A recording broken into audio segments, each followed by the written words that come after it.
and run the damn ball. The concept I fell in love with is this balance between life and, comparing it to the game of football. And the hook is 3 different things. It's pass the green beans and run the damn ball, pass the cornbread and run the damn ball, pass the Lord's plate and run the damn ball. And everything about the way that we live out here is about keeping it simple and letting the things stack up that need to stack up. Your work ethic, being consistent in the things that you do with your life, going to church, settling down, just doing the things that you need to do, not doing anything fancy, because the fancy stuff can get you in trouble sometimes, but the consistent things that you do on a daily basis are the things that are really going to lead to consistently winning in life. And that is the beauty of just putting your head down and getting the yards however you can and not worrying about what it looks like. It is typical to see kids working on the ranch, as young as 2. They go with their dads and moms the whole time. They may not be working, but they're playing and learning, and then that always leads to work. And I don't feel like when you're a ranch kid, you ever really feel like you're working a day in your life. You might have hard days that, are hot and the conditions aren't ideal for kids, but even when you're working, you're playing, and it just teaches that you should enjoy what you do. And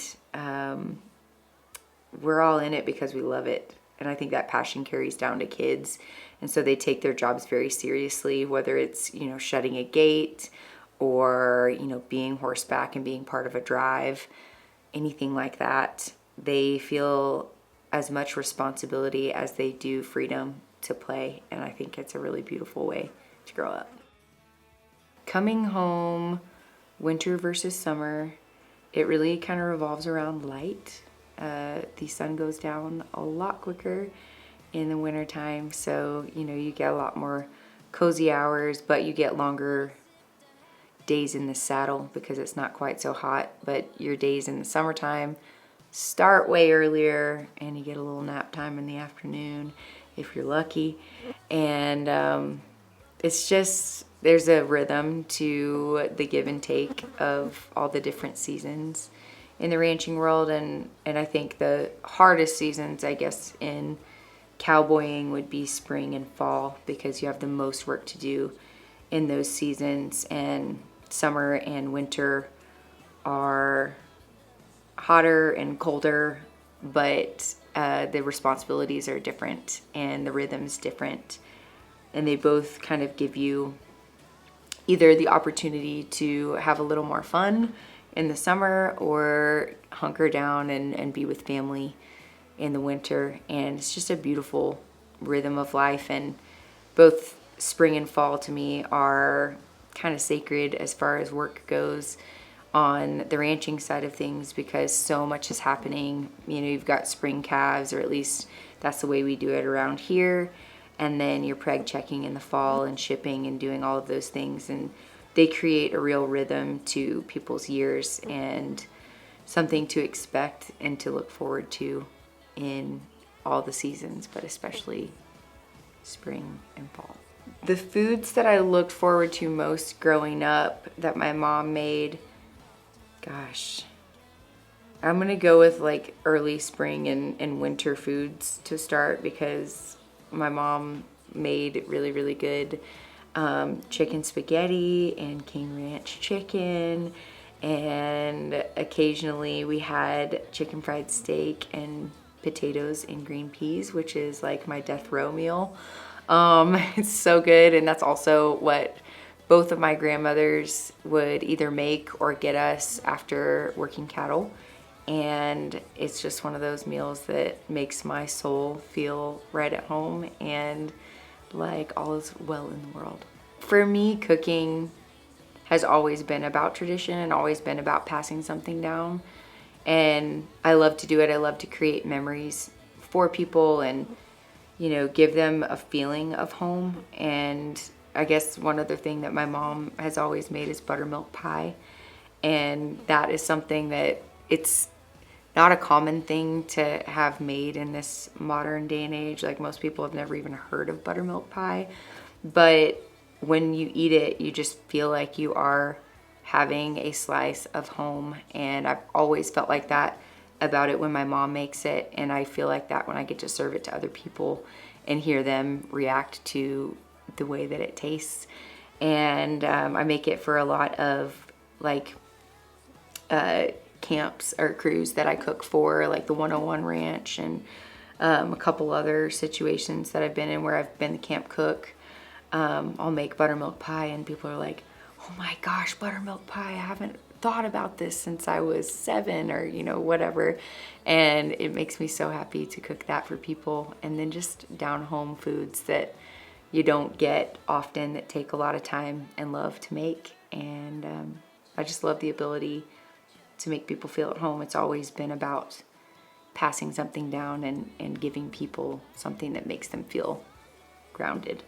Yes and no, Yellowstone is definitely one of those shows that we all watch in this way of life because it's entertaining, but it is for sure more dramatic than what we experience on a daily basis. And some of the ways that they go about handling, livestock and stuff is maybe a little more dramatic than how we would choose to do it out here.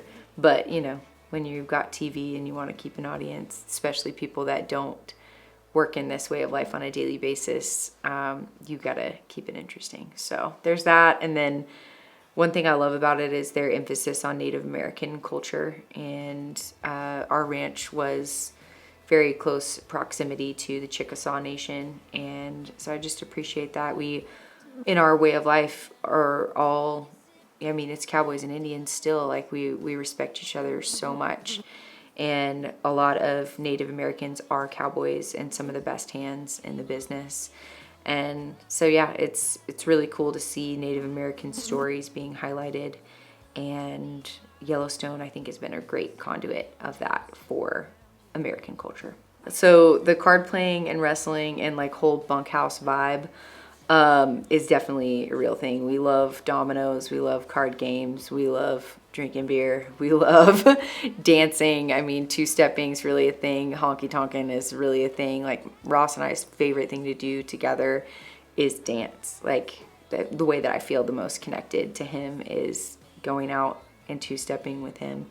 And he said before, like, do you really want to not be able to go downtown in Fort Worth and go two-stepping and everybody leave us alone? And I was like, oh, I never thought about that, Yeah, so all of those things that, cowboys do or that are stereotypes are very much rooted in the real thing. And even more so than the card games and stuff, we play washers and horseshoes and, have foot races that we have video of from works that we do. And everybody from, the little kids that are out there working with their dads to the older men that are seasoned, that we have so much to learn from. And I think being horseback together and then being in a bunkhouse scenario keeps everybody just laughing and joking and pulling pranks on each other and just really embracing life. The dynamic between football and music for me,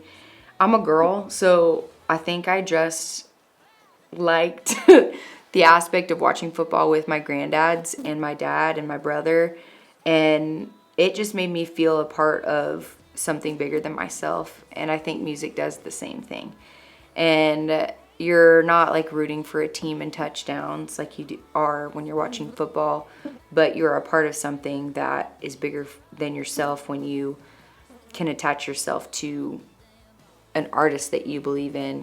Like me with George Strait, I'm Team George. And with that, you stand for something with them. And then with football, it's very much the same way. You would, you sacrifice your Saturdays to make sure you're in a place to watch your team. And you do that when you want to go see a concert on a Saturday night too. So it's very similar in the way that you feel so passionate and so on fire about whatever your team or your artist is about. but different in the way that, you know, you really don't know what's going to happen in a football game, and you're hoping for the best for your team. And music, you can kind of count on a little bit more than your team.